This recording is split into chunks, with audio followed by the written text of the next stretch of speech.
Às vezes, a gente planta, planta, planta e não colhe o que plantou. Trabalha, trabalha, trabalha e não vê o resultado. Dorme tarde, acorda cedo e não vê o resultado. A nossa vida não prospera. Por quê? Aí a gente quer culpar os outros. Mas olha que Deus falou para Caim. Porque você derramou sangue do seu irmão, a terra é maldita, Caim. Quando você plantar, você não vai colher. E olha o que a Bíblia diz em 1ª carta de João 3,15. Aquele que fala mal do seu irmão é homicida e não tem nele a vida eterna, não tem nele a bênção de Deus. Sabe, muitas pessoas têm cometido esse pecado, o pecado do Lashon Hará, que nada mais significa língua maligna, língua do diabo. O judeu, eles evitam esse pecado porque o primeiro que cometeu esse pecado foi Lúcifer, falando mal de Deus. Miriam pegou lepra porque falou mal de Moisés.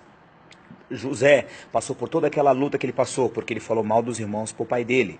Saul perdeu a batalha porque falou mal de Davi para as pessoas. Então o pecado do Lashon Hará é um pecado muito evitado pelos judeus. E você pode ver, você não vai encontrar no mundo afora um judeu miserável. Você não vai encontrar um judeu falido, você vai encontrar um judeu abençoado. Por quê? Porque eles plantam e eles colhem. Tudo que eles fazem tem a bênção. Mas nós também temos a bênção. A Bíblia diz que quem é de Jesus é herdeiro das bênçãos de Abraão. Então, qual o problema? Qual a diferença do judeu para mim? É porque ele respeita uma palavra que eu não respeito.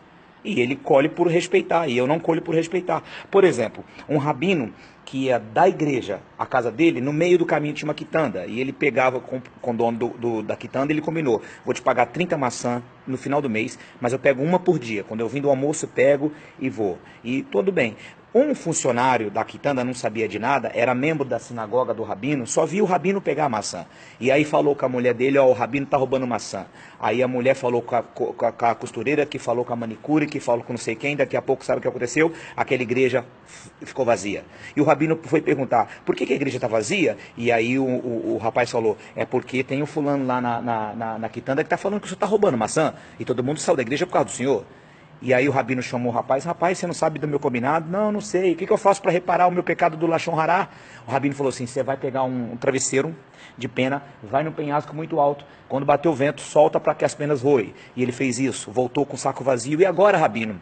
O rabino falou, agora volta e pega as penas. Ele falou, é impossível, não tem como pegar as penas. E o rabino falou para ele assim é o pecado do Lashon Hará. Ele tem perdão, mas as consequências são irreparáveis. Por isso que você vê, às vezes, uma igreja esvaziar por causa de uma pessoa que cometeu o pecado do Lashon Hará. Ou seja, uma língua maligna que falou mal de uma outra pessoa. Por isso que você vê grandes amigos se separando por causa de uma língua maligna. Por isso que você vê pessoas que tinham tudo para ser sucesso, famílias que tinham tudo para ser estruturadas e se dividir. Por quê? Porque alguém cometeu o pecado do Lashon Hará. Lashon Hará, língua maligna. E a Bíblia diz, quem quer amar a vida e ver os dias bons, refreia a língua do mal. Você quer ser abençoado por Deus? Você quer plantar? Você quer colher? Você quer que tudo que você colocar a mão, a bênção de Deus faça com que prospere? Então evite o pecado do Lashon Hará. Fuja desse pecado. Se está certo ou está errado, isso é problema dele com Deus. Você guarda a sua boca. Davi falou assim, Senhor, coloca um guarda na minha boca para eu não pecar contra ti. Então guarda a tua língua, guarda a tua língua. Aquele que fala mal do seu irmão é homicida e não tem nele a vida eterna. Tem em você a bênção de Deus guardando a sua língua. Se você for uma pessoa inteligente, você vai guardar esse conselho no seu coração.